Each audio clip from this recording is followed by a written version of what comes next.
Berapa umur tertua untuk menjalankan IVF? Secara alaminya, umur 51 wanita dah menopause. Dari situ dah ada kekangan. Tetapi dengan kecanggihan teknologi, memang tak dinafikan ada wanita yang buat IVF 47, 51 pun ada. Pregnant. Alhamdulillah tu rezeki. Maka bila dah pregnant tu nanti cabarannya ialah datanglah segala penyakit, kencemasan darah tinggi, urin rendah, darah merah rendah, hemoglobin rendah. Itu antara cabaran. Sebelum proses mendapatkan anak tu sendiri, proses IVF tu dah mencabar. Telur pun susah nak dapat, kadang-kadang kualiti pun tak bagus. Bila transfer tak nak pula dia lekat kan. Tetapi cabaran keduanya berjaya ni.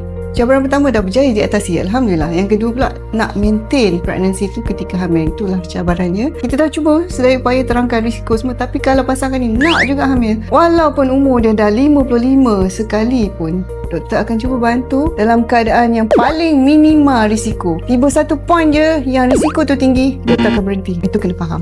Tetapi kalau masih lagi ingin berusaha one time doktor sekali jadilah, maka kita cubalah bantu dengan syarat kesihatan bakal ibu ni keutamaan kita.